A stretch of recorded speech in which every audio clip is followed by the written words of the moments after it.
Shalom, selamat pagi Bapak Ibu dan saudaraku sekalian. Senang berjumpa dengan Bapak Ibu dalam Sapaan Gembala GKI.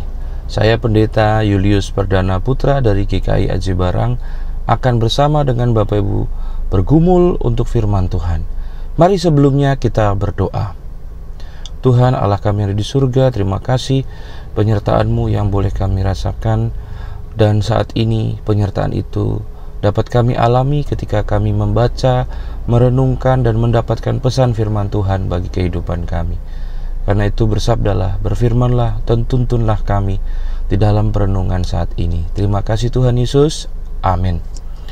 Bapak, Ibu, dan saudaraku sekalian, kita akan mendalami firman Tuhan dalam tema Ia datang kembali, bersungguh-sungguhlah. Bacaan firman Tuhan kita diambil dari Yehezkiel 43 ayat yang ke-7. Yehezkiel 43 ayat yang ke-7. Dan ia berfirman kepadaku, hai anak manusia, inilah tempat tahtaku dan inilah tempat tapak kakiku. Disinilah aku akan diam di tengah-tengah orang Israel untuk selama-lamanya. Dan kaum Israel tidak lagi akan menajiskan namaku yang kudus, baik mereka maupun raja mereka. Bapak, Ibu, dan saudaraku sekalian, dalam hidup kita tentu kita pernah punya sahabat karib, teman dalam susah dan senang, dan mungkin orang tua kita adalah sahabat karib itu.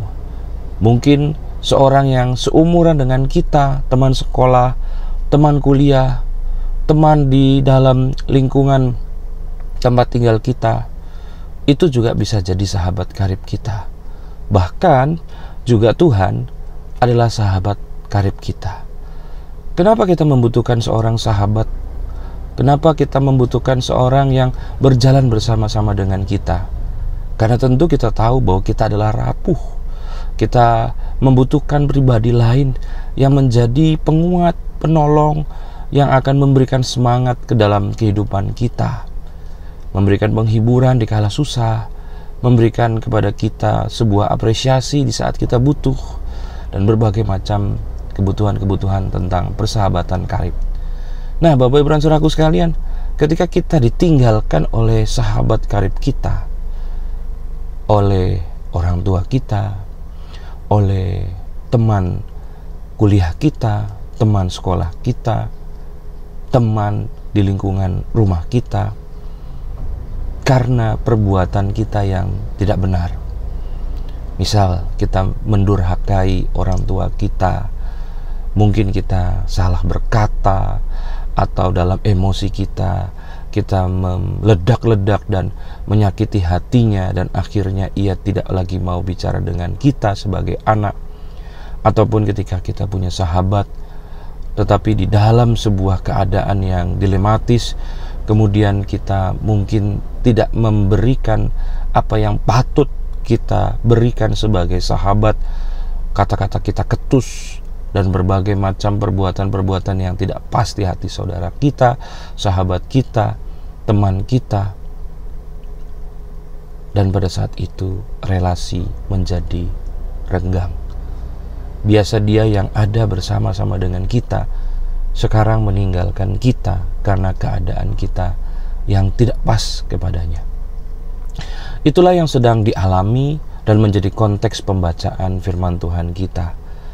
Ketika kita membaca firman ini, kita diajak untuk melihat bahwa relasi antara Tuhan dengan orang Israel dalam kerajaan Yehuda sedang renggang, sedang terpisah, ada jarak. Biasa mereka sangat dekat, mereka selalu ada untuk yang lain. Tetapi saat ini tidak ada, karena perbuatan-perbuatan yang tidak benar daripada orang-orang Israel di kerajaan Yehuda. Maka Tuhan meninggalkan mereka. Hadiratnya tidak ada buat orang-orang itu. Dan apa yang terjadi? Akhirnya mereka kehilangan, kebingungan, dan merasa kosong. Itu yang dirasakan juga oleh Yehezkiel sebagai bagian daripada orang-orang yang sedang mengalami pembuangan di Babel, orang-orang yang sedang terpisah baik jarak dan secara emosional dengan Tuhan. Namun kabar gembiranya adalah bahwa Tuhan tidak terus memberikan kepada kita keadaan yang kosong itu. Pada waktunya Ia ingin memulihkan relasi dengan kita. Dialah yang datang untuk menyatakan bahwa Dia kembali. Itulah penglihatan yang dilihat oleh Yehezkiel melalui bacaan firman Tuhan kita, di mana kemuliaan Allah datang kembali ke bait suci. Ia yang pergi meninggalkan kita karena kesalahan kita, kemudian menjadi pribadi yang mau memaafkan kita. Ia kembali. Tapi baru sebagian dari tema firman Tuhan kita. Sebab selanjutnya dikatakan oleh tema firman Tuhan kita, bersungguh-sungguhlah. Sebab itu yang dituliskan di dalam teks firman Tuhan kita juga, Yehezkiel 43. Ketika kita membaca lengkap Yehezkiel 43 ayat 1 sampai yang ke-12, Tuhan menceritakan tentang bagaimana bait suci itu harus dibangun dengan sungguh-sungguh, dengan seluruh bagian di dalamnya, di mana Tuhan nanti akan tinggal di bait suci yang baru itu. Apa maksudnya? Apa kita disuruh membuat sebuah bangunan dan kita menjadi ahli bangunan? Bukan itu. Apa yang dikatakan oleh Tuhan merupakan bentuk daripada saran atau permintaan spiritual bahwa kita bersungguh-sungguh menata kehidupan kita supaya Tuhan tetap berdiam bersama kita. Nah, Bapak Ibu, kita selalu membutuhkan pribadi yang menjadi sahabat kita. Namun manusia bisa mengecewakan, baik itu orang tua, sahabat, saudara. Tetapi Tuhan adalah pribadi yang tidak pernah mengecewakan. Yang ada sebaliknya, kita yang mengecewakan Tuhan. Ada kalanya di dalam pengajaran Ia ingin memberikan kepada kita sebuah keadaan di mana kita merasakan kekosongan saat Dia hadiratnya tidak bersama dengan kita. Sebagai sebuah pembelajaran buat kita bahwa kebutuhan akan Tuhan itu penting. Sehingga ketika kita melihat Dia mau kembali membangun kehidupan bersama dengan kita, ketika doa kita yang tadinya seakan-akan tidak lagi ditanggapi, tapi kita kemudian melihat ada sebuah perubahan kehidupan, harapan yang dimunculkan, semangat yang muncul kembali, dan itu merupakan gambaran tentang Allah yang kembali dalam hidup kita. Biarlah kita bersungguh-sungguh menyambut Dia. Ia kembali, bersungguh-sungguhlah. Ia kembali untuk bisa menyatakan kuasa, pemeliharaan dan cintanya buat kita. Karena itu bersungguh-sungguhlah. Jangan lagi kita semena-mena, jangan lagi kita merusakkan relasi dengan Tuhan. Mungkin hari ini banyak kita berdoa dan doa itu serasa kosong. Kita pergi beribadah dan banyak ibadah kita serasa di mana hati kita masih belum merasakan hadirat Tuhan.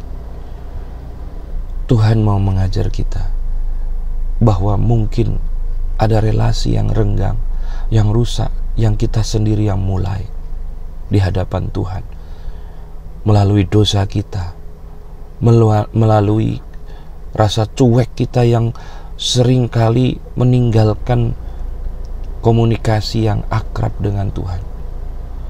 Sehingga Tuhan betul-betul memberikan waktu kita belajar dengan mencabut hadiratnya daripada kita. Namun ketika kita membaca bacaan firman Tuhan ini, Ia berkata, aku kembali. Ia kembali. Kamu bersungguh-sungguhlah, kita bersungguh-sungguhlah. Tata hidup kita lagi. Betul-betul siap menyambut Tuhan. dalam hidup kita, supaya Ia terus bersama kita, menjadi sahabat karib kita dalam perjalanan yang tentu tidak mudah kalau kita menghadapinya sendiri. Ini firman untuk kita.